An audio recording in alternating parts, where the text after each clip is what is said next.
Good morning, सुप्रभात। Vivekananda classes Udaipur से मैं डॉक्टर भावना शर्मा व्याकरण के 35 प्रश्नों वाली टेस्ट सीरीज़ का 7वां टेस्ट आज आपके लिए लेकर उपस्थित हुई हूँ। टेस्ट 7 का पहला प्रश्न है, माहेश्वर सूत्रे स्वराः कति विधः। माहेश्वर सूत्रे स्वराः कति विधः अर्थात माहेश्वर सूत्र में स्वर के कितने भेद स्वीकार किए गए हैं। देखिए, माहेश्वर सूत्र में स्वर को अच कहा जाता है। ध्यान रखिएगा, माहेश्वर सूत्र में स्वर को अच कहा जाता है। तो माहेश्वर सूत्र में स्वर के या अच के भेद हमसे पूछा गया है। ऑप्शन अ है एकादश विधः अर्थात 11। ऑप्शन ब है त्रयोदश विधः अर्थात 13। ऑप्शन स है नवविधः अर्थात 9। ऑप्शन द है अष्टविधः अर्थात 8। तो देखिए, माहेश्वर सूत्र में जो अच है वो अ ई उ, रील री, ए ओ एवं ऐ औ हैं। फिर से सुनिएगा, चाहे तो आप लिख सकते हैं अ ई उ, रील री, ए ओ, ऐ औ। ये जो 9 हैं, इन 9 को माहेश्वर सूत्र में अच या स्वर स्वीकार किया गया है। तो माहेश्वर सूत्रे स्वराः कति विधः, माहेश्वर सूत्रे स्वराः नवविधः। क्वेश्चन नंबर फर्स्ट का सही आंसर हो जाएगा ऑप्शन स। नेक्स्ट क्वेश्चन है आपका, त्रिमात्रिक स्वरस्य अपर नाम किम। त्रिमात्रिक स्वर का अन्य नाम क्या है। देखिए, त्रिमात्रिक स्वर कहाँ आता है उसकी डिटेल भी मैं आपको बता देती हूँ। पहले ऑप्शन देखेंगे, त्रिमात्रिक स्वरस्य अपर नाम किम।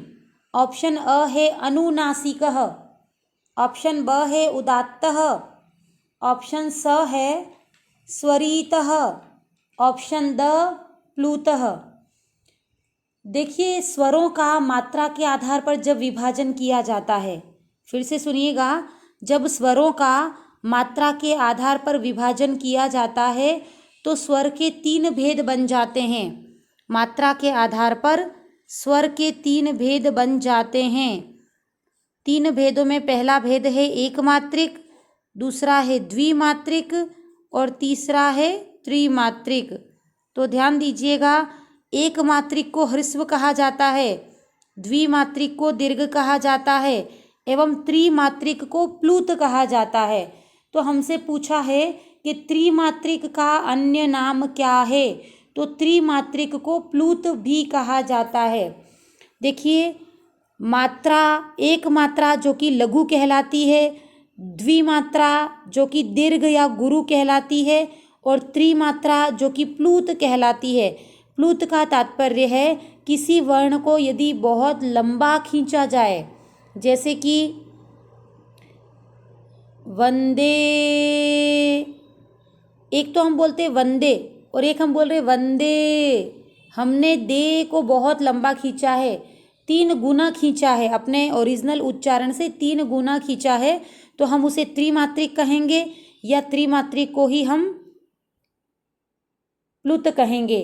तो आपको याद रखना है कि प्लुत ही त्रिमात्रिक है। ध्यान दीजिएगा, त्रिमात्रिक स्वरस्य अपर नाम किम, तो आपका सही ऑप्शन हो जाएगा ऑप्शन द प्लुत। कई बार हमसे एग्जाम में प्लुत का चिन्ह भी पूछा जाता है। देखिए, प्लुत का चिन्ह है हिंदी एवं संस्कृत भाषा के 3 जैसा, तो इसे प्लुत कहा जाता है। कई बार हमसे साइन भी पूछा जाता है। एक मात्रिक जो है उसका साइन है लघु अर्थात अंग्रेजी के आई जैसा। द्विमात्रिक जो है उसका चिन्ह है गुरु अर्थात अंग्रेजी के एस जैसा। जबकि प्लूत या त्रिमात्रिक है उसका साइन है देवनागरी लिपि में 3 जैसा। तो त्रिमात्रिक का अन्य नाम प्लूत है, जिसका चिन्ह हिंदी एवं संस्कृत या देवनागरी लिपि के 3 जैसा है। नेक्स्ट क्वेश्चन है आपका क्वेश्चन नंबर 3। क्वेश्चन नंबर 3 है, यण प्रत्याहारे भवति। यण प्रत्याहार में कौन से वर्ण होते हैं या यण प्रत्याहार किसे कहते हैं। यण प्रत्याहार में कौन सम्मिलित है। अ है अंतस्थ स्वराः, ब है अनुनासिक स्वराः, स अल्प प्राण वर्णाः, द उष्म वर्णाः। देखिए यण प्रत्याहार जो है उसकी परिभाषा है यणो अंतस्थाः। ध्यान दीजिएगा, यण की परिभाषा है यणो अंतस्थाः। आपको ध्यान रखना है कि यण को अंतस्थ भी कहा जाता है। अब देखिए अंतस्थ में कौन कौन से वर्ण आएंगे ये भी कई बार हमसे पूछा जाता है। अंतस्थ में 4 वर्ण आते हैं जिनको कि य व र ल कहा जाता है। अंतस्थ वर्ण 4 हैं जिनको य व र ल कहा जाता है और अंतस्थ का नाम ही यण है। हमसे पूछा गया है कि यण प्रत्याहार में कौन होते हैं, तो यण प्रत्याहार में अंतस्थ स्वर होते हैं। क्वेश्चन नंबर 3 का सही उत्तर हो जाएगा ऑप्शन अ। नेक्स्ट क्वेश्चन है आपका क्वेश्चन नंबर 4। अक प्रत्याहारस्य कस्य वर्णस्य दीर्घादेशः न भवति। अक प्रत्याहार के किस वर्ण का दीर्घ आदेश नहीं होता। अक प्रत्याहार की यहाँ बात चल रही है। ध्यान दीजिए, अक प्रत्याहार में कौन कौन से वर्ण आते हैं। अक प्रत्याहार में वर्ण आता है अ, ई, उ, री एवं री। देखिए हमसे पूछा गया है कि अक प्रत्याहार में किस वर्ण का दीर्घ नहीं बनता। ऑप्शन अ है अ। तो अ का तो दीर्घ रूप बनता है और अ का दीर्घ रूप है आ। हमसे पूछा गया है रे। ऑप्शन ब रे। रे का दीर्घ नहीं बनता। रे के पश्चात री आने पर ह्रस्व री ही रहता है, अतः रे का दीर्घ रूप नहीं बनता। ऑप्शन स है उ का दीर्घ रूप बनता है और उ का दीर्घ बड़ा उ बनता है। ऑप्शन द है त्र। तो त्र तो कोई अक प्रत्याहार का वर्ण नहीं है।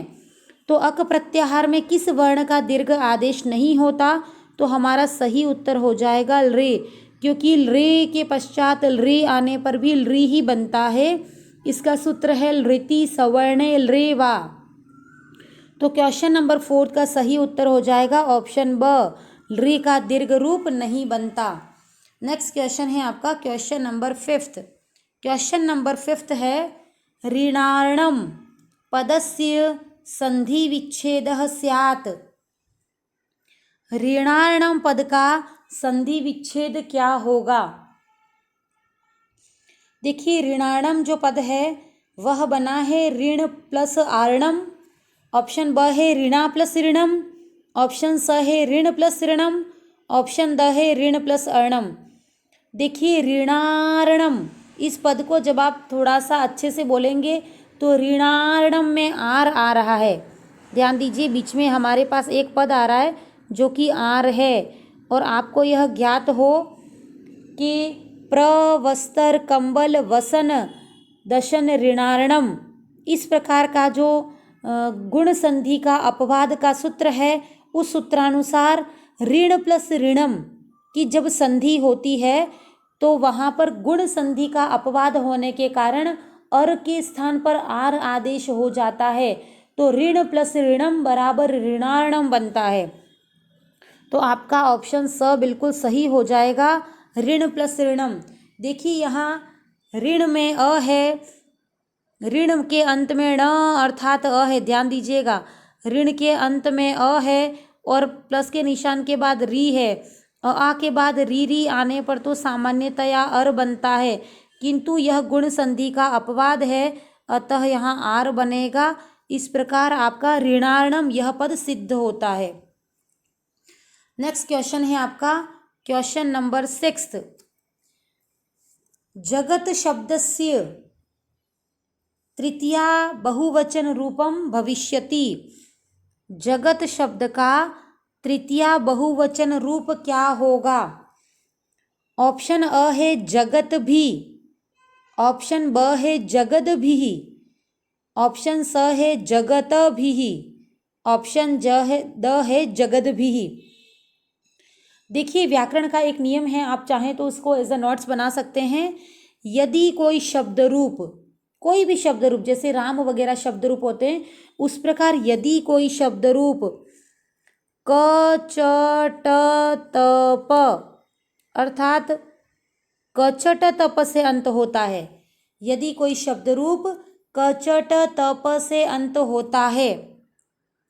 देखिए हमारा जगत जो शब्द है वो भी त से अंत हुआ है, तो कोई शब्द रूप यदि कचट तप से अंत होता है तो उसमें जो 6 स्थान हैं, ध्यान दीजिएगा, इस पूरे शब्द रूप में जो 6 स्थान हैं, 6 स्थान का तात्पर्य है भ्याम भ्याम भ्याम, भीहि भ्यः भ्यः। इन 6 स्थानों पर कचट तप को अपना तीसरा वर्ण लग जाएगा। तीसरे वर्ण का तात्पर्य है कचट तप को गजड़ दब लग जाएगा। अर्थात यदि किसी शब्द के अंत में क है तो इन 6 स्थानों पर क का ग हो जाएगा। देखिए हमारा शब्द है जगत, जगत शब्द के अंत में त है, तो ये जो 6 स्थान हैं भ्याम भ्याम भ्याम, भीहि भ्यः भ्यः, इन 6 स्थानों पर त को अपना तीसरा वर्ण लग जाएगा और त का तीसरा वर्ण है द, तो जगत के स्थान पर जगद हो जाएगा। देखिए त हलंत है तो द भी हलंत हो जाएगा, और भी तो आपका तृतीया विभक्ति के बहुवचन में लगता ही है, तो आपका सही उत्तर हो जाएगा जगद भी, और जगद का द हलंत रहेगा। देखिए एक जगद भी ऑप्शन ब में भी दे रखा है, लेकिन जगत का त हलंत है यदि, तो द भी हलंत होगा, तो आपका सही उत्तर हो जाएगा ऑप्शन द जगद भी। नेक्स्ट क्वेश्चन है आपका क्वेश्चन नंबर 7। तत् पुल्लिंग शब्दस्य चतुर्थी एक वचन रूपम भवति। तत् जो पुल्लिंग शब्द है उसका चतुर्थी एक वचन रूप क्या होगा? ऑप्शन ब अ है तस्यै, ऑप्शन ब है तस्मय, ऑप्शन स है तस्माय, ऑप्शन द है तस्मात्। देखिए तत् शब्द का चतुर्थी एक वचन हमसे पूछा है। चतुर्थी एक वचन में तत् शब्द का पुल्लिंग अर्थात सह तौते, तम तौतान, तेन, ताभ्याम, तई, तस्मय। ध्यान दीजिएगा चतुर्थी एक वचन का रूप बनता है तस्मय, तो क्वेश्चन नंबर 7 का सही उत्तर हो जाएगा ऑप्शन ब। देखिए एक बहुत ही कॉमन सा वर्ड है, आपने सुना होगा, ये एक कॉमन सा वाक्य है, तस्मै श्री गुरुवे नमः। ध्यान दीजिएगा श्लोक के अंत की एक लाइन है तस्मै श्री गुरुवे नमः। ध्यान दीजिएगा आपने सुना है।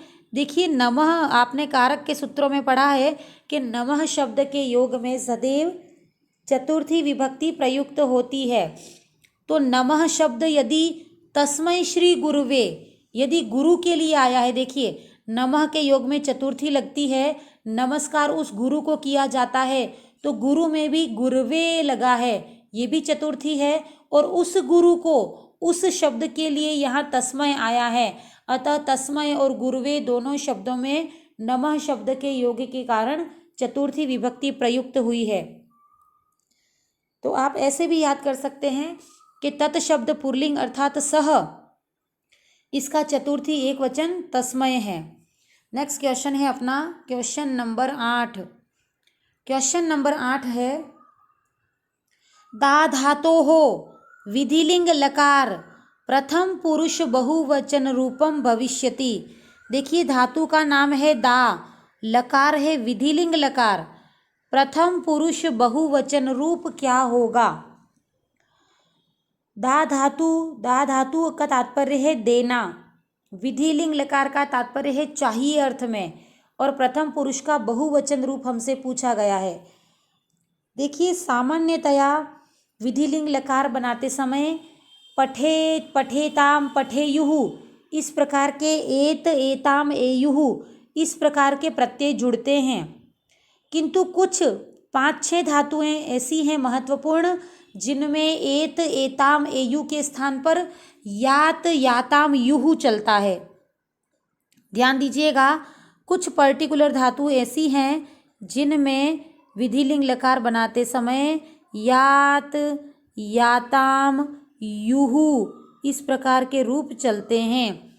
जैसे दा धातु है तो दद्यात दद्याताम दद्युहु, क्री धातु है तो कुर्यात कुर्याताम कुर्युहु। तो आपसे पूछा गया है कि दा धातु का विधिलिंग लकार प्रथम पुरुष बहुवचन क्या होगा, तो दा धातु का रूप चलता है दद्यात दद्याताम और दद्युहु। तो आपका सही उत्तर हो जाएगा दद्युहु।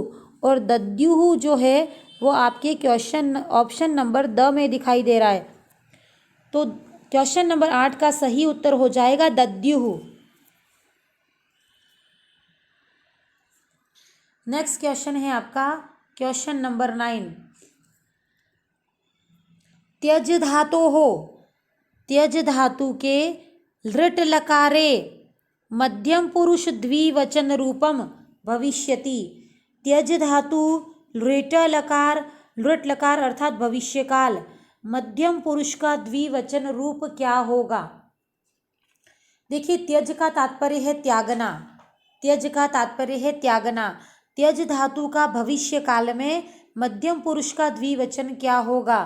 ऑप्शन अ है तजिष्यथः, ऑप्शन ब है तजिष्यथ, ऑप्शन स है त्यक्ष्यथः, ऑप्शन द है त्यक्ष्यथ। देखो, त्यज धातु का जब हम लृट लकार बनाते हैं तो त्यक्ष्यथ रूप आदेश होता है। त्यक्ष्यति त्यक्ष्यतः त्यक्ष्यन्ति त्यक्ष्यसि त्यक्ष्यथः। थः का तात्पर्य है विसर्ग वाला ऑप्शन आपका बिल्कुल सही है। तो आपका क्वेश्चन नंबर 9 का सही उत्तर हो जाएगा त्यज धातु का लृट लकार मध्यम पुरुष का द्विवचन रूप त्यक्ष्यथः बनेगा। नेक्स्ट क्वेश्चन है आपका क्वेश्चन नंबर 10।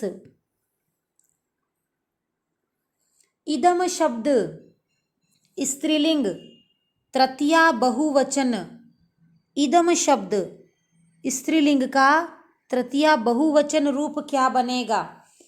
देखिए, ऑप्शन अ है एभिहि, ऑप्शन ब है आभिहि, ऑप्शन स है इदमभिहि, ऑप्शन द है इदमे है। देखिए, पूरे होल टू सोल शब्द रूप की बात कर देते हैं और इसमें आने वाले महत्वपूर्ण प्रश्नों की भी बात करेंगे। शब्द का नाम है इदम। इदम शब्द तीनों लिंगों में चलता है। पुल्लिंग में इसको कहते हैं अयम। ध्यान दीजिएगा, बहुत ही महत्वपूर्ण जानकारी है यह। पुल्लिंग में इसे कहेंगे अयम, स्त्रीलिंग में इसे कहेंगे इयम और नपुंसक लिंग में इसे इदम ही कहा जाता है।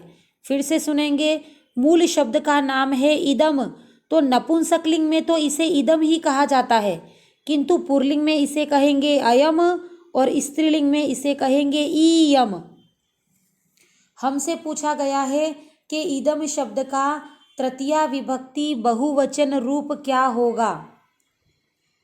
इदम शब्द का तृतीया बहुवचन, देखिए, स्त्रीलिंग में पूछा गया है। यदि हमसे पुल्लिंग रूप पूछा जाता तो आपका ऑप्शन अ सही हो जाता, जो कि ए भी ही है।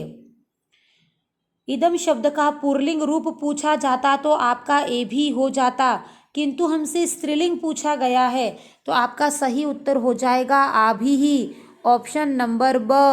ध्यान दीजिएगा, इदम शब्द का स्त्रीलिंग तृतीया बहुवचन रूप आभी ही बनेगा, जो कि अपने आप में बहुत महत्वपूर्ण है। देखिए, मैंने इससे पहले वाली टेस्ट सीरीज में भी यह क्लियर कर दिया था कि यदि सर्वनामक पुल्लिंग शब्द हैं तो उसके बहुवचनों में ए साउंड रहेगा। जैसे कि तई, तेभ्यः, तेभ्यः, तेषाम, तेषु। इसके स्थान पर यदि कोई स्त्रीलिंग शब्द है तो उसमें आ शेष रहेगा। जैसे कि ताभिः, ताभ्यः, ताभ्यः, तासाम, तासु। तो आपको याद रखना है कि इदम शब्द की जब बात हो रही है, पुल्लिंग होगा तो ए भी ही बनेगा, स्त्रीलिंग होगा तो आ भी ही बनेगा। नेक्स्ट क्वेश्चन है आपका क्वेश्चन नंबर 11। तेषाम इति कस्य लिंगस्य रूपम अस्ति। तेषाम, यह किस लिंग का रूप है। ऑप्शन अ है पुल्लिंगस्य, ऑप्शन ब है नपुंसकलिंगस्य, ऑप्शन स है स्त्रीलिंगस्य, ऑप्शन द है क्लीबस्य। देखिए इस क्वेश्चन को थोड़ा सा चेंज कर देते हैं। तेषाम इति कस्य लिंगस्य रूपम नास्ति, ध्यान दीजिए, रूपम नास्ति कर दीजिए, आपको एक थोड़ा सा वेरिएशन मिल जाएगा। चलिए शुरू करते हैं। तेषाम इति कस्य लिंगस्य रूपम नास्ति। ऑप्शन अ है पुल्लिंग, ऑप्शन ब है नपुंसकलिंग, ऑप्शन स है स्त्रीलिंगस्य, ऑप्शन द है क्लीबस्य। ध्यान दीजिएगा, तेषाम षष्ठी विभक्ति जो है उसमें हम कहते हैं तस्य, तयोः, तेषाम। पुल्लिंग और नपुंसकलिंग इन दोनों लिंगों में षष्ठी जो विभक्ति है उसको कहते हैं हम तस्य, तयोः, तेषाम। अर्थात मैं ये कह रही हूँ कि पुल्लिंग एवं नपुंसकलिंग दोनों ही शब्द रूपों में तत् शब्द का नपुंसकलिंग एवं तत् शब्द का पुल्लिंग दोनों ही आपका रहता है तेषाम। ये आपका षष्ठी विभक्ति का बहुवचन रूप है। ध्यान दीजिएगा, तेषाम जो है वो आपका षष्ठी विभक्ति का बहुवचन रूप है, जो कि पुल्लिंग में भी रहेगा और नपुंसकलिंग में भी रहेगा, क्योंकि नपुंसकलिंग तृतीया विभक्ति से पुल्लिंग के समान चलने लग जाते हैं। तो देखिए ऑप्शन अ में पुल्लिंग लिखा है, ये आपका बिल्कुल सही है। ऑप्शन ब में नपुंसकलिंग लिखा है, ये भी आपका बिल्कुल सही है। ऑप्शन स में स्त्रीलिंग लिखा है, तो स्त्रीलिंग का रूप तो आपका तासाम बनता है, ध्यान दीजिएगा, क्योंकि उसमें आ साउंड रहता है। तो ऑप्शन स आपका स्त्रीलिंग बनता है। ऑप्शन द क्लीबस्य है, मैंने आपको यही सिखाने के लिए क्वेश्चन का पैटर्न चेंज कर दिया है। ऑप्शन द दे रखा है क्लीबस्य, और क्लीब का तात्पर्य भी नपुंसकलिंग ही है। यदि एग्जाम में कहीं क्लीबस्य या क्लीबेन, क्लीब शब्द आ जाता है तो आपको याद रखना है कि वो भी नपुंसकलिंग की बात ही कही गई है। तो आपसे पूछा गया था कि तेषाम ये किस लिंग का रूप नहीं है, तो तेषाम पुल्लिंग भी है, नपुंसकलिंग भी है, और क्लीबस्य अर्थात नपुंसकलिंग ही है। तो किसका रूप नहीं है, तो तेषाम स्त्रीलिंग नहीं है, क्योंकि स्त्रीलिंग तो आपका तासाम बनता है। तो क्वेश्चन नंबर 11 का सही उत्तर हो जाएगा ऑप्शन स। तेषाम स्त्रीलिंग में नहीं कहा जाता, स्त्रीलिंग में तो उसको तासाम कहा जाता है। और तेषाम रूप कहाँ कहाँ बनता है, तो वो पुल्लिंग में बनेगा और नपुंसकलिंग में बनेगा। नपुंसकलिंग का ही अन्य नाम क्लीब भी है, ज्ञात रहे। नेक्स्ट क्वेश्चन है आपका क्वेश्चन नंबर 12। सह बलिम याचते वसुधाम, सह बलिम याचते वसुधाम। वाक्ये अस्मिन् बलिम इत्यस्मिन् कर्म संज्ञायाः सूत्रं स्यात्। सह बलिम याचते वसुधाम, वह बलि से मांगता है भूमि को, वह बलि से भूमि को मांगता है। इस वाक्य में बलि में कर्म संज्ञा किस सूत्र से हुई है। देखिए पूरे जो सेंटेंस है अपना, सह बलिम याचते वसुधाम, इसकी मूल धातु है याच। याचते यहाँ दे रखा है, इसकी मूल धातु है याच। देखिए याच जो धातु है वह द्विकर्मक धातु है। जैसे कि द्विकर्मक धातु में दुह, याच, पच, दंड, रुध, पृछ, ची, ब्रू, शास, जी, मथ, मुश, नी, ह्री, कृश, वह, इतनी 16 धातुएं द्विकर्मक धातुओं में सम्मिलित है, जिसमें दुह, याच अर्थात द्वितीय नंबर की धातु है याच। याच का तात्पर्य है याचना करना या मांगना। द्विकर्मक धातुओं से संबंधित आपका सूत्र है अकथितम च।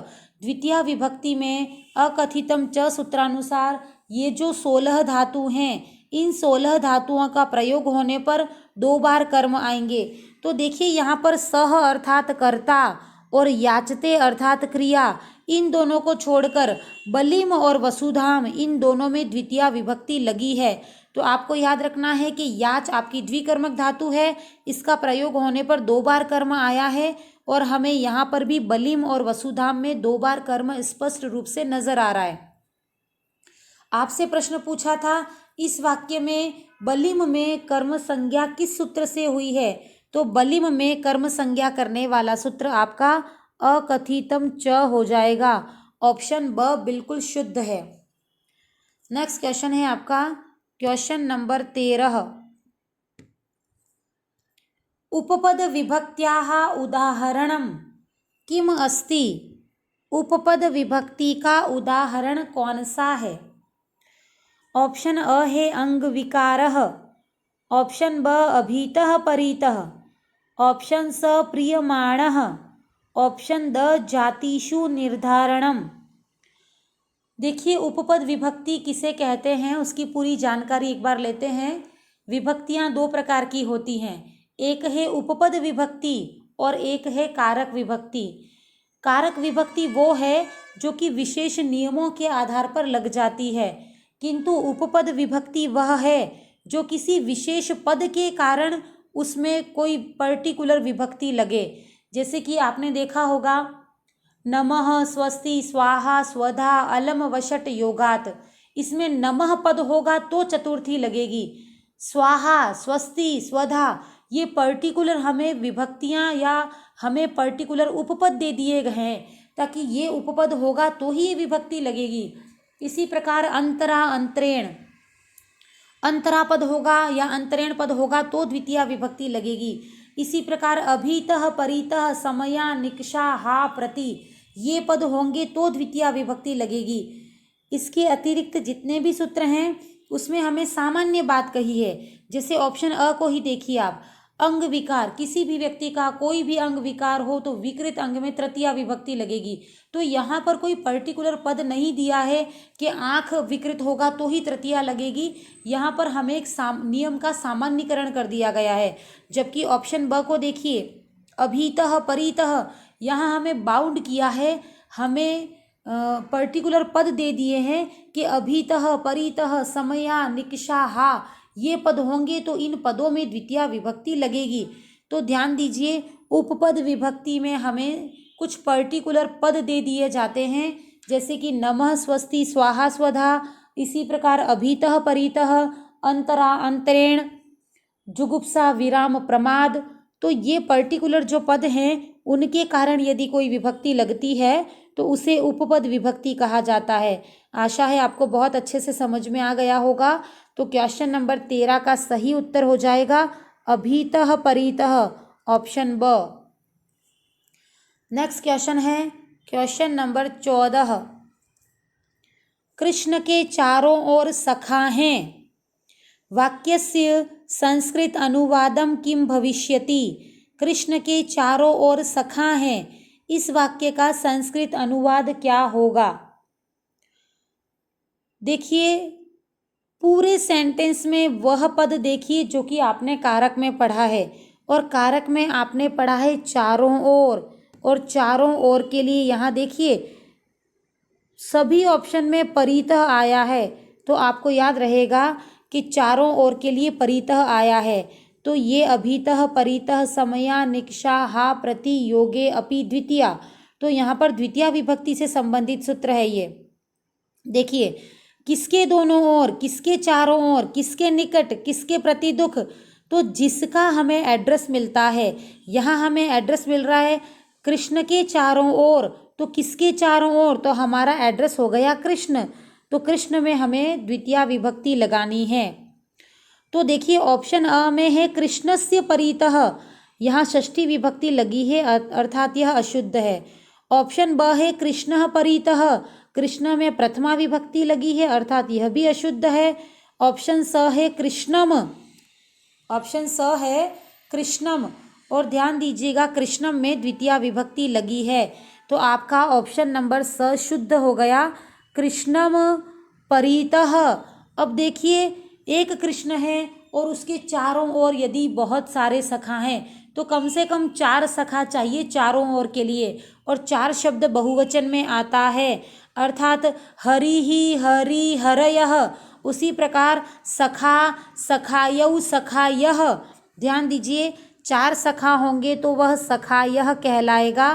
तो सखायह अपने आप में प्रथमा विभक्ति का बहुवचन रूप है, जो कि सखा, सखायऊ, सखायह इस प्रकार बनता है।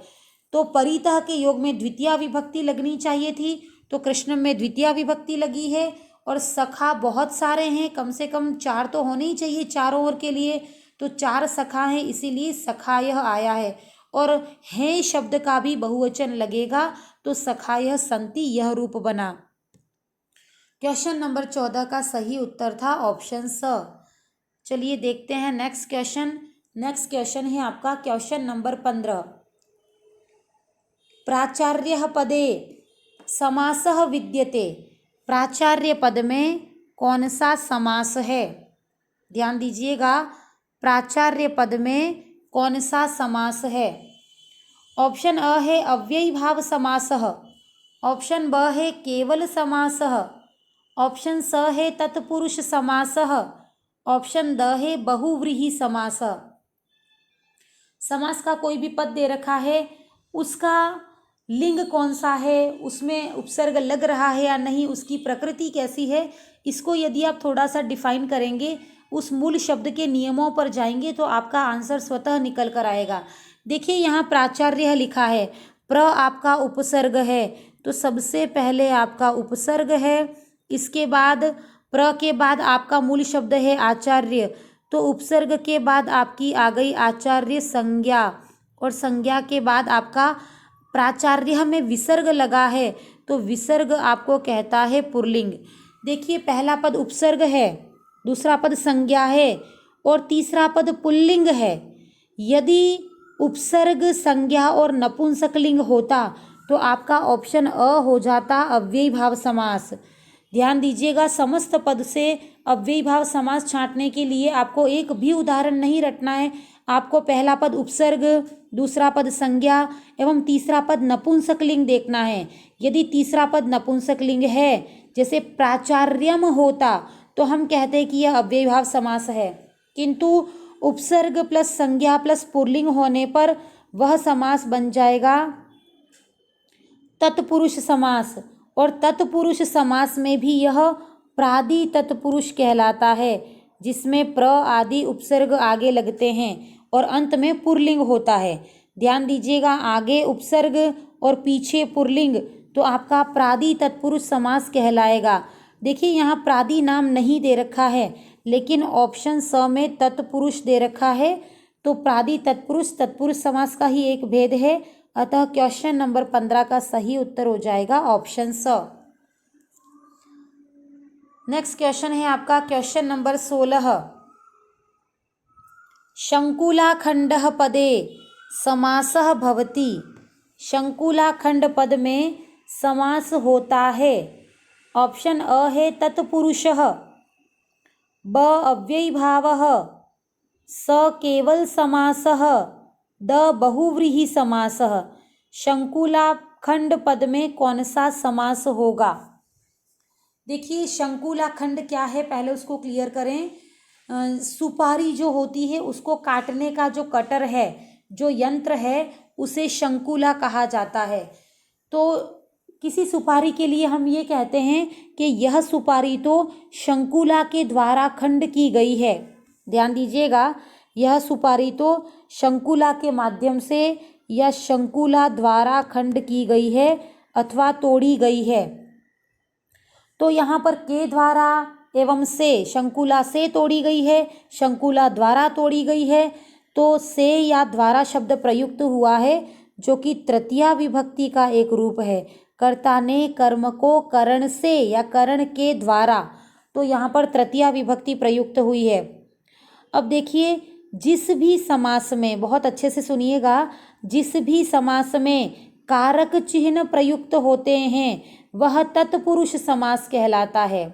फिर से ध्यान दीजिएगा, जिस भी समास का हिंदी अर्थ करने पर या विग्रह करने पर कारक चिन्ह प्रयुक्त होते हैं। अब कारक चिन्ह कौन से हैं?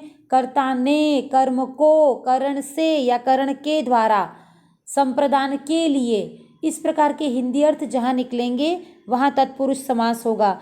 तो देखो शंकुला खंड में भी शंकुला के द्वारा या शंकुला से किया हुआ खंड या टुकड़ा, तो से या के द्वारा यह कारक चिन्ह आ रहा है, अतः यहाँ पर समास हो जाएगा तत्पुरुष समास। क्वेश्चन नंबर 16 का सही उत्तर है ऑप्शन अ तत्पुरुष समास। यदि शंकुला खंड का विग्रह पूछा जाता, बहुत ही महत्वपूर्ण है, कई बार शंकुला खंड का विग्रह भी हमसे पूछा जाता है, तो शंकुला खंड का विग्रह हो जाएगा, प्रथम पद में तृतीया विभक्ति लगेगी, रमा का रमया, तो शंकुला का बनेगा शंकुलया खंडः। ध्यान दीजिएगा, इसका विग्रह भी मैंने क्लियर कर दिया है और इसका विग्रह भी हमसे पूछा जाता है, शंकुलया खंडः। क्वेश्चन नंबर 16 का सही उत्तर था ऑप्शन अ तृतीया तत्पुरुष समास। हमें यहाँ तत्पुरुष दे रखा है, वो भी बिल्कुल सही है। नेक्स्ट क्वेश्चन है आपका क्वेश्चन नंबर 17। दुर्जनम रिक्त स्थाने उचित पदम पूरयत, रिक्त स्थान में उचित पद की पूर्ति कीजिए। देखिए आपका यहाँ दे रखा है क्वेश्चन नंबर 17 में दुर्जनम, और दुर्जनम के पश्चात रिक्त स्थान दे रखा है। अब इस रिक्त स्थान में इन 4 ऑप्शन में से एक ऑप्शन फिल करना है। ऑप्शन अ है हा अर्थात दुख, हा का तात्पर्य है दुख। ऑप्शन ब है कील का तात्पर्य है निश्चित रूप से। ऑप्शन स है खलु का तात्पर्य है निश्चय ही। ऑप्शन द है धिक का तात्पर्य है धिक्कारना। देखिए दुर्जन के प्रति या तो हमें दुख हो सकता है या धिक्कार हो सकता है, तो हर स्टूडेंट हा और धिक में कंफ्यूज हो जाता है। देखिए कोई व्यक्ति दुर्जन है, दुराचारी है, दुष्ट है और बुरा है, तो हमें उसके प्रति दुख नहीं होगा, हम उसको धिक्कारेंगे कि तुम इतने बुरे कैसे हो, अपना बिहेवियर अपना नेचर चेंज करो, तो उसे हम धिक्कारेंगे, डांटेंगे और समझाएंगे। तो दुर्जन के साथ हमारा धिक ऑप्शन सही बैठेगा, तो क्वेश्चन नंबर 17 का सही ऑप्शन है धिक। देखिए हा के बारे में भी क्लियर कर दूं, कोई व्यक्ति निर्धन है तो निर्धन व्यक्ति के प्रति हमें दुख होता है, निर्धन को हम धिक्कारते नहीं है। निर्धन है, दुखी है कोई व्यक्ति, तो निर्धन व्यक्ति के प्रति हमें दुख होता है। तो निर्धन यदि ऑप्शन में होता तो आपका आता निर्धनम हा, किंतु यहाँ पर व्यक्ति दुर्जन है, बुरा है, दुराचारी है, तो दुर्जन के लिए हम लिखेंगे धिक का तात्पर्य धिक्कारना या डांटना है। तो क्वेश्चन नंबर 17 का सही उत्तर हो गया ऑप्शन द। नेक्स्ट क्वेश्चन है आपका क्वेश्चन नंबर 18। बालाः क्रीडन्ति वाक्यस्य कर्मवाच्य रूपम किम स्यात्। बालाः क्रीडन्ति, बहुत सारे बालक, क्रीडन्ति अर्थात खेलते हैं, बहुत सारे बच्चे खेलते हैं। इस वाक्य का कर्मवाच्य में रूप क्या बनेगा। देखिए कर्तृवाच्य से कर्मवाच्य बनाते समय हमें 3 चेंजेस करने हैं। सबसे पहले हमारा जो कर्ता है उसमें हमें तृतीया विभक्ति लगानी है, और जो क्रिया है जो हमारा कर्म है उस कर्म में हमें प्रथमा विभक्ति लगानी है, और जो आपकी क्रिया है उस क्रिया में हमें आत्मनेपद लगाना है। कर्ता आपका बालाः अर्थात प्रथम पुरुष का बहुवचन है, तो हमें कर्ता में तृतीया विभक्ति लगानी है। यदि यहाँ पर प्रथम पुरुष बहुवचन है तो हमें तृतीया विभक्ति का भी बहुवचन रूप देना पड़ेगा। तो बालाः के स्थान पर हो जाएगा बालेः। देखिए बाले हमें 2 ऑप्शंस में दिखाई दे रहा है, लेकिन बहुत अच्छे से याद रखने वाली बात यह है कि देखिए कर्मवाच्य में कर्म अवश्य रूप से रहता है, किंतु यहाँ पर यदि कर्म नहीं दिखाई दे रहा है, बालाः क्रीडन्ति 2 ही ऑप्शन दे रखे हैं, तो यह जो हमारा प्रश्न है वो कर्मवाच्य में नहीं होगा, हमारा प्रश्न भाववाच्य में बन जाएगा, क्योंकि भाववाच्य ही एक ऐसा वाच्य है जिसमें कर्म का अभाव होता है। देखिए यहाँ पर हमें कर्म का अभाव दे रखा है प्रश्न में भी और ऑप्शन में भी।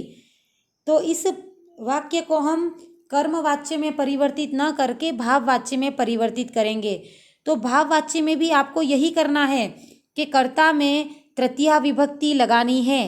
कर्म का वहाँ सदैव अभाव होता है तो कर्म को हम प्रयुक्त नहीं करेंगे। क्रिया जो हमारी परस्मै पद में होगी उसे हम आत्मने पद में लगाएंगे। तो बालाहा प्रथमा विभक्ति का प्रथम पुरुष का बहुवचन है, प्रथमा विभक्ति का बहुवचन है। तो हम तृतीया विभक्ति का बहुवचन आदेश करेंगे।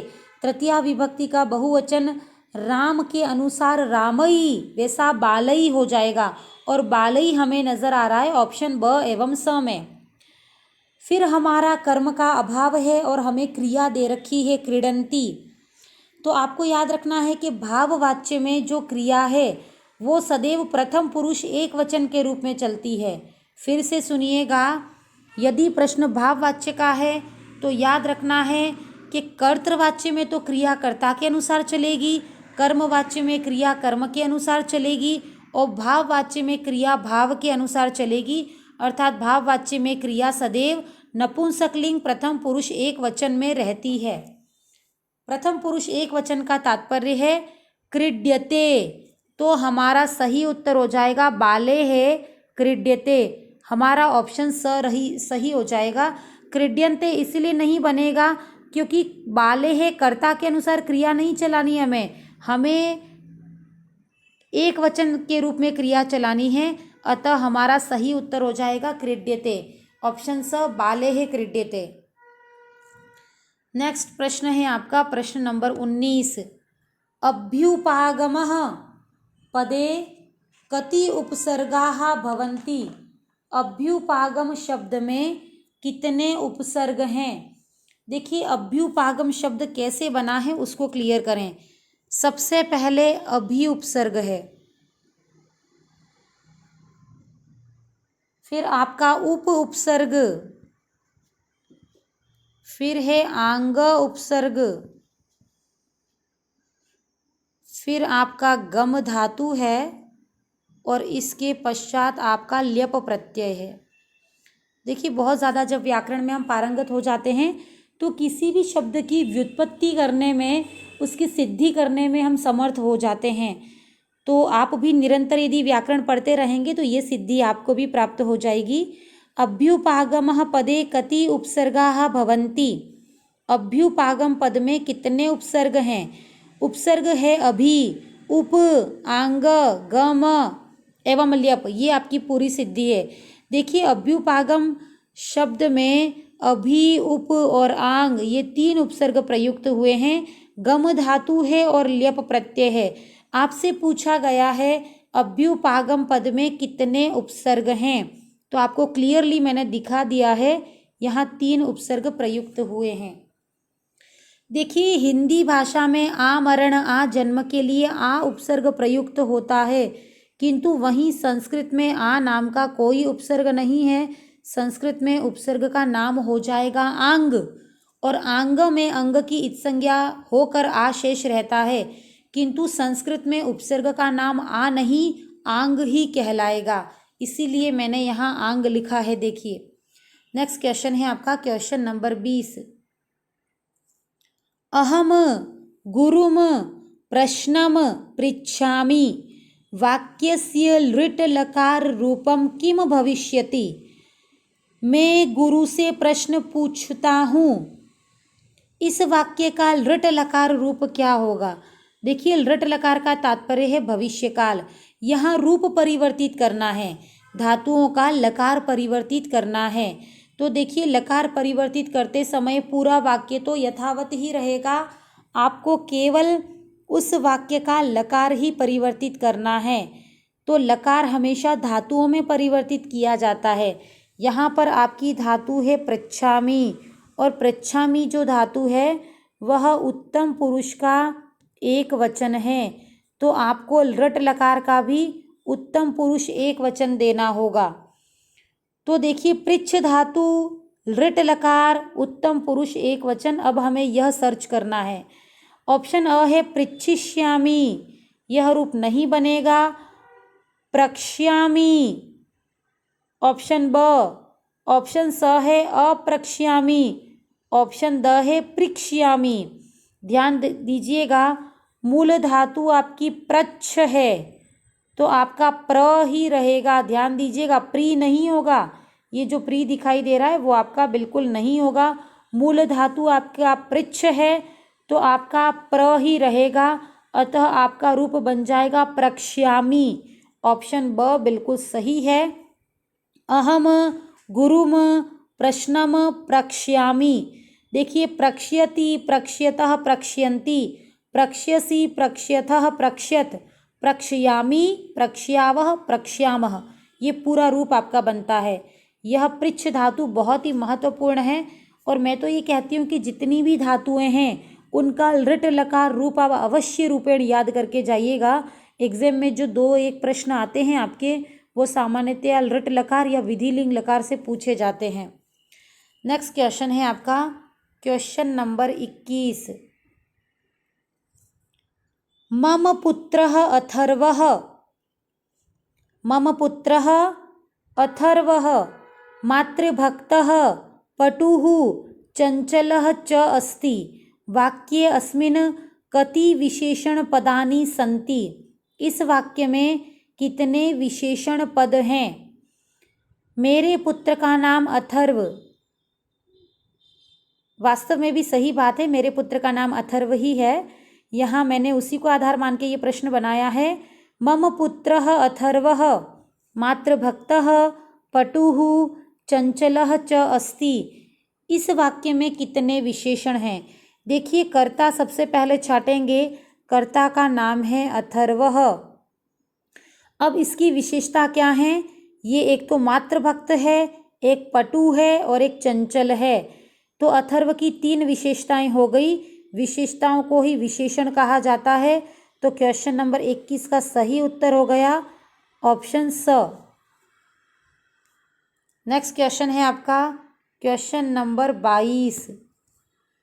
न्यायात पथः प्रविचलन्ति पदम न धीरा। न्यायात पथः प्रविचलन्ति पदम न धीराः। पद्यांशे अस्मिन् कः छन्दः। इस पद्यांश में कौन सा छंद है। देखिए, अनसीन लाइन से छंद छांटते समय आपको सबसे पहले वर्ण गणना करनी है कि पूरे अक्षर कितने हैं। कोई अक्षर आधा नहीं गिनेंगे, हलंत नहीं गिनेंगे, जितने पूरे अक्षर हैं उनको आप गिनेंगे। तो आप शांति से उन अक्षरों को गिनिए, तब तक मैं ऑप्शन बोल देती हूँ। ऑप्शन अ है मालिनी छंद, ऑप्शन ब है हरिणी छंद, ऑप्शन स है वियोगिनी छंद, ऑप्शन द है वसंत तिलका छंद। देखिए, आपने अक्षर गिन लिए होंगे। कुल अक्षर आपके हो रहे हैं यहाँ पर 14 और 14 वर्णों पर जो छंद होता है उसे कहते हैं वसंत तिलका छंद। वसंत तिलका छंद का जो आपका लक्षण है वह है उक्ता वसंत तिलका तभजा जगौगः। उक्ता वसंत तिलका तभजा जगौगः। तो वसंत तिलका छंद के प्रत्येक चरण में 14 वर्ण होते हैं। तो यहाँ पर भी 14 वर्ण ही हैं। अतः आपका क्वेश्चन नंबर 22 का सही उत्तर हो जाएगा ऑप्शन द वसंत तिलका छंद। नेक्स्ट क्वेश्चन है आपका क्वेश्चन नंबर 23। देखिए, क्वेश्चन नंबर 23 जो है उसमें लिखा है अनुष्टुप छंदसी पंचम वर्णः भवति। अनुष्टुप छंद में 5वां वर्ण होता है। ऑप्शन अ है गुरुः, ऑप्शन ब लघुः, ऑप्शन स उभौ, ऑप्शन द प्लुत। अनुष्टुप छंद में 5वां वर्ण कैसा होता है। देखिए, अनुष्टुप छंद का लक्षण आपको याद करना ही है। अनुष्टुप छंद के प्रत्येक चरण में 8 वर्ण होते हैं। इसका लक्षण है अनुष्टुप छंद में प्रत्येक चरण में 8 वर्ण होते हैं। इसके लक्षण के अनुसार 5वां वर्ण सदैव लघु एवं 6ठा वर्ण सदैव गुरु होता है। श्लोके षष्ठम गुरु गेयम सर्वत्र लघु पंचमम। श्लोके षष्ठम गुरु गेयम, 8 वर्णों में से षष्ठम गुरु गेयम, छठे को गुरु जानो, सर्वत्र लघु पंचमम, और 5वां वर्ण सदैव लघु जानो। तो हमसे यही पूछा है, अनुष्टुप छंदसी पंचम वर्ण भवति, अनुष्टुप छंद में 5वां वर्ण कैसा होता है? तो 5वां वर्ण सदैव लघु होता है। क्वेश्चन नंबर 23 का सही उत्तर हो जाएगा ऑप्शन ब। नेक्स्ट क्वेश्चन है आपका क्वेश्चन नंबर 24। प्राप्य पदे उपसर्ग प्रकृति प्रत्ययौ के, प्राप्य पद में उपसर्ग प्रकृति एवं प्रत्यय कौन है? देखिए प्राप्य शब्द कैसे बना। प्राप्य शब्द में सबसे पहले क्या दिखाई दे रहा है? प्राप्य में हमें दे रखा है प्र उपसर्ग, आप धातु, और अंत में दे रखा है य। देखिए प्राप्य में प्र दिखाई दे रहा है, आप दिखाई दे रहा है, और अंत में हमें यह दिखाई दे रहा है। इस यह के आधार पर निर्धारण करेंगे कि कौन सा प्रत्यय होगा। देखिए सब में प्र आप दे रखा है, तो यह तो कॉमन सा हमें दिखाई दे रहा है। यह के बाद विसर्ग है। देखिए त्वा प्रत्यय में तो त्वा शेष रहता है, अतः यह अशुद्ध हो जाएगा। ल्यूट प्रत्यय में यू दिखाई दे रहा है, और युवोर नाकौ सूत्रानुसार यू को अन आदेश होता है, तो ये ऑप्शन भी आपका गलत हो गया। देखिए अपने पास 2 ऑप्शन बच गए हैं, ल्यप और यत। देखिए यत को देखते हैं। यत प्रत्यय आपका अचो यत, अर्थात कोई कार्य करना चाहिए अथवा करने योग्य है, इस अर्थ की अभिव्यक्ति में प्रयुक्त होता है। और यत प्रत्यय में जो रूल है वो स्वरांत धातुओं के साथ लगता है। एक ऑप्शन दे रखा है आपका ल्यप। ल्यप जो प्रत्यय है उसकी यह विशेषता है कि यह सदैव उपसर्ग युक्त धातुओं में ही लगता है। और देखिए प्राप्य में आपका पहला पद उपसर्ग है, तो उपसर्ग युक्त धातुओं के साथ सदैव ल्यप प्रत्यय प्रयुक्त होता है। अतः ये जो आपका यह दिखाई दे रहा है, ये मूल रूप से ल्यप प्रत्यय का यह है। तो आपका क्वेश्चन नंबर 24 का सही उत्तर हो जाएगा ऑप्शन ब। नेक्स्ट क्वेश्चन है आपका क्वेश्चन नंबर 25। प्रच्छ प्लस त्वा इति भविष्यति, प्रच्छ प्लस त्वा इति भविष्यति, प्रच्छ धातु के साथ त्वा मिलाने पर क्या बनेगा? ऑप्शन अ है प्रच्छवा, ऑप्शन ब पृष्ठवा, ऑप्शन स पृष्ठवा, ऑप्शन द पृच्छवा। क्वेश्चन नंबर 25 में हमसे पूछा गया है कि पृच्छ धातु के साथ त्वा मिलाने पर क्या बनेगा।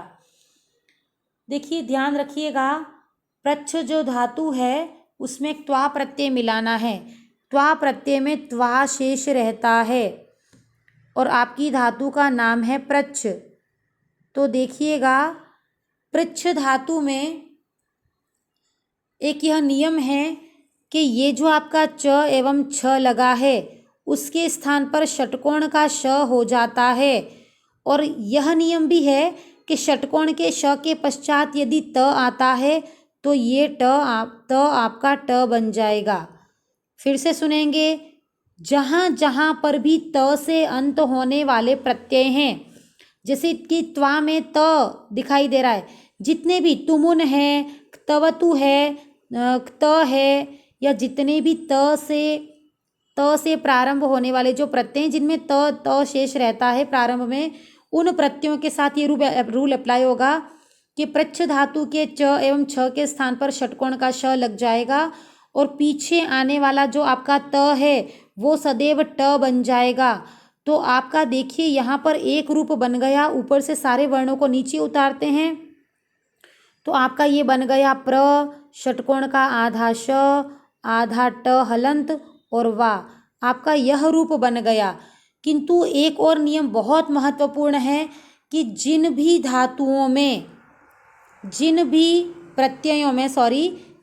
प्रत्ययों में आधा क और त रहेगा। ध्यान दीजिएगा, आप चाहें तो इसका नोट्स बना लीजिए। बहुत अच्छी इन्फॉर्मेशन है और ये जितनी भी इन्फॉर्मेशन ग्रामर की है ये अपने 16-17 सालों के अनुभव से मैंने प्राप्त की है। इस प्रकार के नियम ग्रामर के किसी भी बुक में नहीं लिखे हुए हैं, ये केवल मेरा अनुभव है। एक एक शब्द को मैंने जैसे लैब में टेस्ट करते हैं वैसे एक एक शब्द को कई जगह मैंने रख कर देखा है, और हर बार यदि वही चीज़ मुझे प्राप्त हुई तो मैंने उसका नियम बना दिया। जब हम क्लासरूम स्टडी करते हैं तो वहाँ पर मेरे अपने नियम में ग्रामर के लिए लिखवाती हूँ, जो कि एक नियम आपके कम से कम 15-20 जगह पर लागू हो जाता है। वैसे नियमों के माध्यम से क्लासरूम स्टडी होती है अपनी। तो देखिए, एक नियम तो मैंने ये बताया कि प्रच्छ धातु का च और छ जहाँ पर भी है उसको षटकोण का श आदेश हो जाएगा, और इसके पश्चात रहने वाला त जो है आपका ट बन जाएगा। तो हमारा रूप मिला पृष्ठवा, किंतु यह शुद्ध नहीं है। देखिए, जहाँ पर भी आपको क एवं त से अंत होने वाले प्रत्यय मिले, जैसे त, ऑप्शन नंबर फर्स्ट को देखिए, ये जो त दे रखा है ना, त हो सकता है, तवतु है, हो सकता है, तिन हो सकता है, जिसमें क और त एक साथ आते हों, जैसे त, तवतु, तिन। इस तरह के जितने भी प्रत्यय हैं उनमें याद रखना है कि दो धातुएं, कौन कौन सी दो धातुएं, एक तो प्रच्छ और एक ग्रह। ध्यान दीजिएगा, प्रच्छ तो यहाँ लिखी हुई है, मेरे पास बहुत ज़्यादा स्पेस नहीं है, मैं ग्रह धातु लिख देती हूँ। प्रच्छ और ग्रह धातुएं जब भी क और त वाले, यानी कि त, तवतु, तिन, जहाँ भी क और त एक साथ आते हैं उन प्रत्ययों में जब भी प्रच्छ और ग्रह धातु चलेंगी तो उनकी ये जो मात्रा है प्र, ग्र, ये जो इतनी तीखी वाली मात्रा है वो विनम्र हो जाएगी, अर्थात वह मुड़ जाएगी। आपको याद रखना है, बहुत ही महत्वपूर्ण नियम है। चाहें तो आप अपनी ग्रामर की जो बुक्स हैं उनसे टैली कर सकते हैं कि प्रच्छ और ग्रह जो धातुएं हैं वो जब त और तवतु, तिन इन प्रत्ययों के साथ जुड़ते हैं तो प्र और ग्र की जो ये मात्रा है तीखी वाली, यह आपकी घुमावदार हो जाएगी, अर्थात र का जो साउंड है वो री में बदल जाएगा। तो आपका यहाँ पर भी देखिए, प्रच्छ धातु के साथ त्वा आया है, यहाँ भी क और त दोनों साथ में हैं, अतः प्र की मात्रा प्री बन जाएगी, अर्थात र का साउंड री में बदल जाएगा।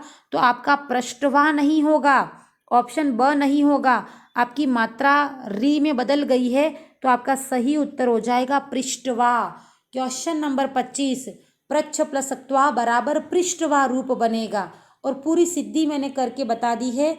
देखिए, मोबाइल में, लैपटॉप में हमें इतना स्पेस नहीं मिलता कि हम पूरी सिद्धि को जितना ब्लैक बोर्ड पर करके बताते हैं उतना नहीं करके बता पाते, क्योंकि स्पेस हमें कम मिलता है लिखने के लिए। लेकिन मैं अपनी पूरी कोशिश करती हूँ कि एक एक शब्द की सिद्धि यहाँ करूँ। फिर भी यदि आपको किसी और शब्द की सिद्धि चाहिए तो आप मुझे लिख कर बता दें, मैं पर्टिकुलर उन्हीं सिद्धियों पर क्वेश्चन और आंसर करके आपको बताऊँगी। चलिए मिलते हैं नेक्स्ट क्वेश्चन में। नेक्स्ट क्वेश्चन है आपका क्वेश्चन नंबर 26। क्वेश्चन नंबर 26 है गुणेश्वेव। गुणेश्वेव पदे संधि अस्ति। गुणेश्वेव पद में कौन सी संधि है? ऑप्शन अ है गुण संधि, ऑप्शन ब यण संधि, ऑप्शन स अयादि संधि, ऑप्शन द इष्टुत्व संधि। देखिए, मैंने कॉमन सा रूल आपको बताया था कि समस्त पद के बिल्कुल सेंटर में यदि य व र ल रहें और उन य व र ल के आगे वाला अक्षर यदि आधा हो तो संधि का नाम हो जाएगा यण संधि। देखिए, गुणेश्वेव में भी समस्त पद के सेंटर में व आ रहा है और व के पहले वाला अक्षर आधा है, तो संधि का नाम यहाँ हो जाएगा यण संधि। अब देखिए, यण संधि में हमें अभी दिखाई दे रहा है व, क्योंकि यण संधि में आदेश होने वाले वर्ण य व र ल हैं, तो हमें यहाँ पर दिखाई दे रहा है व पहले क्या होगा, ध्यान दीजिए, ई के स्थान पर य एवं ऊ के स्थान पर व मिलाना है, तो व वास्तव में आपका ऊ होगा। बैकग्राउंड में व आपका क्या होगा, ऊ होगा, तो इसका विग्रह हो जाएगा गुणेशु। मैंने कहा ना ऊ रहेगा बैकग्राउंड में, तो आपका विग्रह हो जाएगा गुणेशु धन एव, ये आपका बन जाएगा गुणेश्वेव। तो गुणेश्वेव पद में कौन सी संधि है?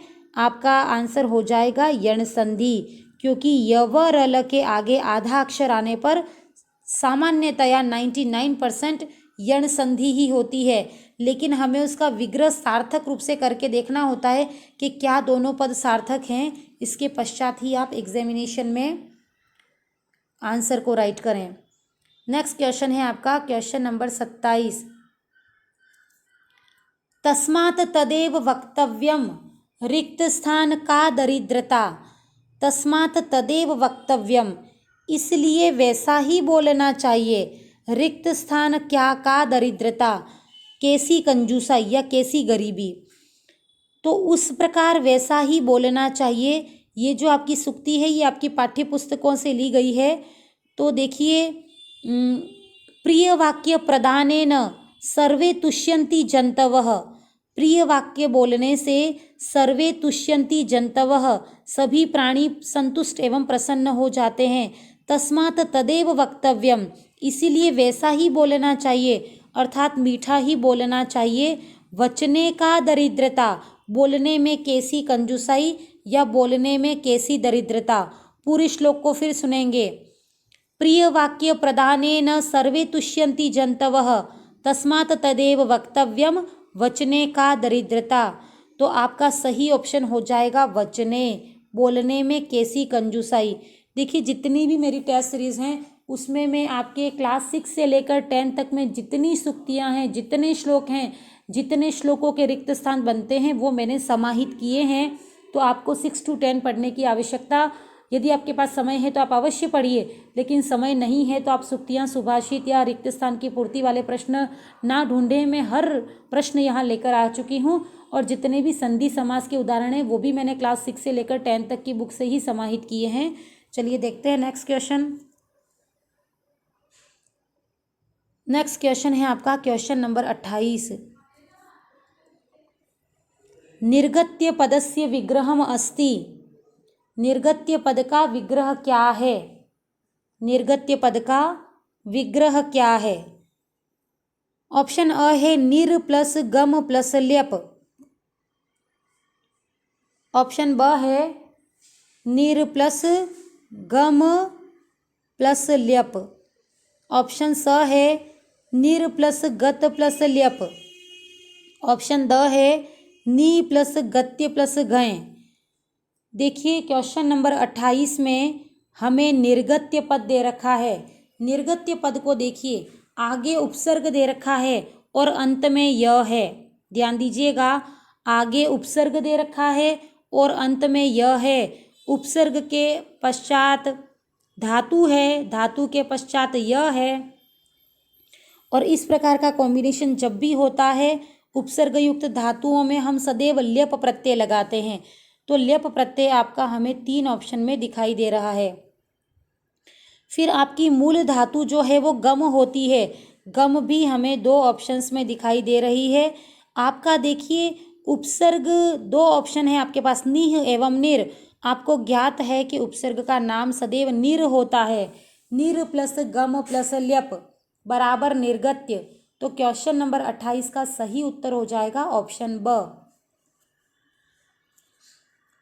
नेक्स्ट क्वेश्चन है आपका क्वेश्चन नंबर 29। भवन्त्यपेया पदे संधि अस्ति। ये भी आपकी पाठ्य पुस्तकों से ही मैंने संधि समास के उदाहरण लिए हैं। ये भी आपकी भवन्ति अपेया, ये आपका गुणा गुणज्ञेषु गुणाः भवन्ति जो श्लोक है उसी में से लिया हुआ है मैंने। क्वेश्चन नंबर 29 में लिखा है भवन्त्यपेया पदे संधि ही अस्ति। ऑप्शन अ है गुण संधि। ऑप्शन ब यण संधि। ऑप्शन स अयादि संधि। ऑप्शन द पूर्वरूप संधि। देखिए, समस्त पद के सेंटर में यदि य व र ल आते हैं और उनके आगे वाला अक्षर यदि आधा है तो संधि का नाम हो जाएगा यण संधि। समस्त पद के सेंटर में य व र ल में से हमें य दिखाई दे रहा है और उसके आगे वाला अक्षर हमें त दिखाई दे रहा है जो कि आधा है। तो संधि का नाम हम कह सकते हैं कि यण संधि होगा। देखिए, इसका विग्रह भी हमें करना है। विग्रह अभी हमें यह दिखाई दे रहा है। य का जो बैकग्राउंड है उसमें य ई के रूप में रहेगा, इको यणची सूत्रानुसार ई की जगह य आता है, तो य के स्थान पर बैकग्राउंड में ई रहा होगा और ये जो ई है ये आधे त पर लगेगी, तो आपका पहला पद बन जाएगा भवंती। ध्यान दीजिएगा, पहला पद आपका बन जाएगा भवंती और दूसरा पद आपका बन जाएगा अपेया। भवंती अपेया यानी पीने योग्य नहीं रहते। तो क्वेश्चन नंबर 29 में संधि का नाम हो जाएगा यण संधि और आपका विग्रह हो जाएगा भवंती धन अपेया। नेक्स्ट क्वेश्चन है आपका क्वेश्चन नंबर 30। यत्र रिक्त स्थान पूज्यन्ते रमन्ते तत्र देवता। जहाँ पर रिक्त स्थान को पूजा जाता है तत्र देवता रमन्ते, अर्थात वहाँ पर देवता प्रसन्न होते हैं। देखिए किसकी पूजा करने पर देवता प्रसन्न होते हैं, आपको वैसे भी ये बहुत ज़्यादा फेमस सूक्ति है, बहुत ज़्यादा ये जितने भी महिला दिवस हैं, वुमेंस डे है, गर्ल्स डे है, उस दिन बहुत ज़्यादा इधर उधर हम लोग इसको शेयर करते हैं सूक्ति को, तो ये वेल नोन है, आपको बहुत अच्छे से याद होगी। लेकिन फिर भी हम लोग आपकी जो पाठ्य पुस्तकें हैं उसमें से मैंने इसका संकलन किया है। यत्र नार्यस्तु पूज्यन्ते रमन्ते तत्र देवता। जहाँ नारियों की पूजा की जाती है वहाँ देवता भी प्रसन्न होते हैं।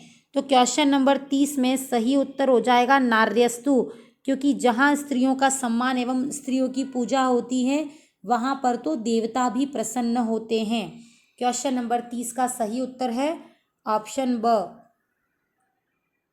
नेक्स्ट क्वेश्चन है आपका क्वेश्चन नंबर 31। मृगाः रिक्त स्थान सह धावन्ति। मृगाः अर्थात हिरण, बहुत सारे हिरण, सह धावन्ति। देखिए कहीं पर भी यदि आपके वाक्य में सह आ जाए और सह के आगे यदि रिक्त स्थान हो, तो मैंने कम से कम 3 से 4 बार पहले वाली टेस्ट सीरीज में भी मैंने क्लियर किया है कि सह युक्ते अप्रधाने इस तृतीया विभक्ति के सूत्रानुसार सह के जस्ट आगे जो पद है, ध्यान दीजिएगा, सह के जस्ट आगे जो पद है उसमें आपका तृतीया विभक्ति रहेगा। नियमानुसार सह के आगे वाले पद अप्रधान होता है और अप्रधाने तृतीया विभक्ति स्यात्। इस नियमानुसार सह के आगे वाले पद में तृतीया विभक्ति होगी। देखिए यहाँ ऑप्शन में मृग शब्द की विभक्तियां दे रखी हैं, तो हमें मृग शब्द की सही विभक्ति चुननी है। ऑप्शन अ है मृगाभिः। मृग जो है वो पुल्लिंग है, मृग शब्द जो है वो पुल्लिंग है। राम का तृतीया विभक्ति बनता है रामे हैं, अर्थात 2 मात्राएं और विसर्ग। राम शब्द का तृतीया विभक्ति, राम भी पुल्लिंग है, राम का तृतीया विभक्ति बनता है रामई, अर्थात 2 मात्राएं और विसर्ग। इसी प्रकार मृग शब्द भी पुल्लिंग है, तो मृग में भी 2 मात्राएं और विसर्ग लगेगा, तो मृग का सही ऑप्शन हो जाएगा मृगेः, ऑप्शन ब। मृगाः मृगेः सह धावन्ति। हिरण हिरणों के साथ दौड़ते हैं। ध्यान रखिए सह के आगे वाले पद में सदैव तृतीया विभक्ति लगाना है और यहाँ धावन्ति दे रखा है, देखिए बहुवचन, बहुवचन के अनुसार हमें मृग शब्द का भी बहुवचन देना था। ध्यान रहे रमा के अनुसार रमा भी, तो मृगा भी सही लग रहा है हमें, लेकिन आपको याद रखना है कि मृग शब्द पुल्लिंग में है तो वह राम के अनुसार चलेगा। राम का तृतीया विभक्ति बहुवचन रामई है, तो मृग शब्द का मृगई बनेगा। चलिए देखते हैं नेक्स्ट क्वेश्चन। नेक्स्ट क्वेश्चन है आपका क्वेश्चन नंबर 32, क्वेश्चन नंबर 32। देखिए क्वेश्चन नंबर 32 में दे रखा है 1:15 के लिए संस्कृत पदम वर्तते। 1:15 के लिए संस्कृत पद क्या होगा? ऑप्शन अ है सपाद 1 वादनम, ऑप्शन ब सार्ध 1 वादनम, ऑप्शन स पादोन 1 वादनम, ऑप्शन द 15 अधिकम 1 वादनम, ऑप्शन य है अ द उभौ। देखिए बात हो रही है, समय हो रहा है आपका 1:15। तो हम कह सकते हैं 15 मिनट ज़्यादा है एक पर। तो ऑप्शन द को देखिए, पंचदश अधिकम एक वादनम, पंचदश अर्थात 15, अधिकम अर्थात ज़्यादा हैं, एक वादनम अर्थात 1 बजकर। तो देखिए पंचदश अधिकम एक वादनम, ये आपका सही हो सकता है। ऑप्शन अ को देखिए, सपादैक वादनम। देखिए 15 मिनट को पाद कहते हैं, 15 मिनट को एक पाद या एक चरण कहते हैं। तो पूरी घड़ी में 4 चरण होते हैं, 15, 30, 45 और एक पूरा घंटा। तो यहाँ एक पाद को सपाद कहेंगे। तो सपाद एक वादनम, यह ऑप्शन भी आपका बिल्कुल सही हो जाएगा। तो क्वेश्चन नंबर 32 में अ एवं द दोनों ही सही हैं। इस प्रकार यह ऑप्शन को देखिए, अ द उभौ, यह आपका सर्वमान्य सही उत्तर हो जाएगा। नेक्स्ट क्वेश्चन है आपका क्वेश्चन नंबर 33। अशुद्ध पदम चिनुत, अर्थात अशुद्ध पद का चयन कीजिए। ऑप्शन अ है सो। क्या सो को शतम कहा जाता है? तो हाँ, बिल्कुल सही। 100 संख्या के लिए शतम पद ही प्रयुक्त होता है। तो ऑप्शन अ आपका बिल्कुल सही है। ऑप्शन ब 1000, क्या 1000 के लिए सहस्रम शब्द प्रयुक्त होता है? तो हाँ, यह पद भी बिल्कुल सही है। 1000 को सहस्रम ही कहा जाएगा। देखिए कई बार छात्र जो है वो इसको सहस्र को सहस्त्र कह देते हैं। सहस्त्र कोई पद नहीं है। आपको याद रखना है कि 1000 को सहस्त्र नहीं सहस्र कहा जाएगा। तो आपका यह पद भी बिल्कुल समुचित है। नेक्स्ट ऑप्शन है 90। 90 को नवती कहा जाएगा क्या? तो हाँ, 90 को नवती ही कहा जाएगा। ऑप्शन द है आपका 86, 86। 86 को क्या षडशीति कहा जाएगा?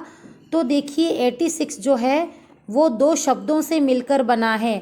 एक है आपके पास षड, एक है आपके पास षड, और दूसरा जो पद है आपके पास वो है अशीति।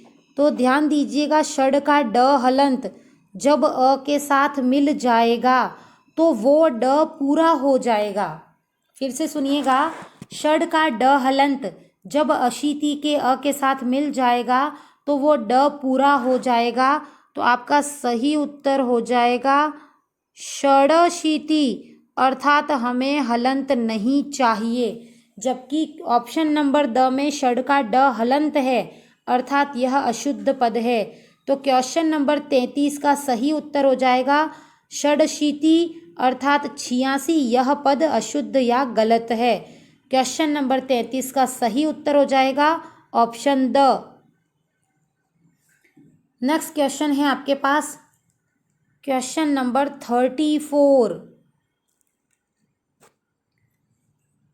34th क्वेश्चन है, दो कृते, 2 संख्या के लिए समुचित पदम किम भविष्यति। 2 संख्या के लिए समुचित या सही पद क्या होगा? क्या 2 संख्या को पुल्लिंग में द्वौ कहते हैं? 2 संख्या को क्या पुल्लिंग में द्वौ कहते हैं? तो राम शब्द के अनुसार देखिए, राम शब्द का द्विवचन है रामौ, रामः रामौ। तो रामौ के अनुसार आपको द्वौ करना है। तो रामौ के अनुसार आपका द्वौ पुल्लिंग में बिल्कुल सही है। देखिए क्या स्त्रीलिंग में द्वे बनता है? तो स्त्रीलिंग शब्द है आपका रमा, रमा का द्विवचन है रमा रमे। तो आपको याद रखना है कि रमे के अनुसार आपका द्वे पद भी बिल्कुल सही है। देखिए हमसे पूछा गया है कि क्या नपुंसकलिंग में द्वे बनता है? तो नपुंसकलिंग या अर्थात पुस्तक की हम लोग बात करते हैं। जब 2 पुस्तकें होंगी तो हम पुस्तकम पुस्तके, पुस्तके ए साउंड आ रहा है। तो आपका इसी प्रकार 2 संख्या में भी द्वे पद आएगा। तो ऑप्शन अ आपका बिल्कुल सही है, ऑप्शन ब भी बिल्कुल सही है, ऑप्शन स भी आपका बिल्कुल सही है। अतः आपके सारे ऑप्शन सही हैं। तो हम कह सकते हैं क्वेश्चन नंबर 34 का सही उत्तर हो जाएगा द सर्वे। देखिए इस टेस्ट सीरीज का नेक्स्ट और लास्ट प्रश्न है आपका क्वेश्चन नंबर 35। देखिए क्वेश्चन नंबर 35 जो आपका है उसमें लिखा हुआ है, क्वेश्चन नंबर 35, क्वेश्चन नंबर 35 जो आपका है वह इस टेस्ट सीरीज का आपका अंतिम प्रश्न है। इस अंतिम प्रश्न में लिखा गया है सा रिक्त स्थान या विमुच्यते। यह जो उक्ति है यह भी आपकी पाठ्य पुस्तकों से ली गई है। सा रिक्त स्थान या विमुच्यते, इस रिक्त स्थान की उचित पद से पूर्ति करनी है।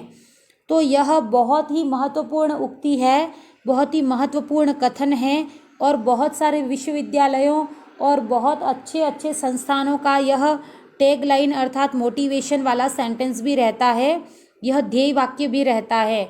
तो सा विद्या या विमुक्तये, विद्या वही है जो कि मुक्ति प्रदान करे।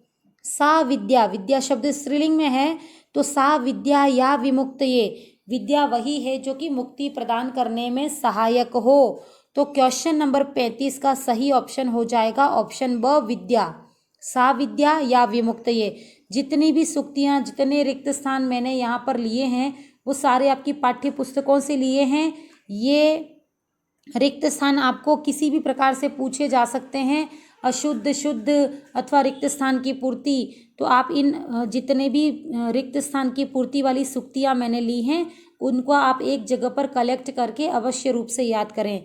चलिए हमारी जो 7th टेस्ट सीरीज थी व्याकरण की वो यहीं समाप्त होती है। नेक्स्ट सीरीज में मिलेंगे, तब तक के लिए धन्यवाद।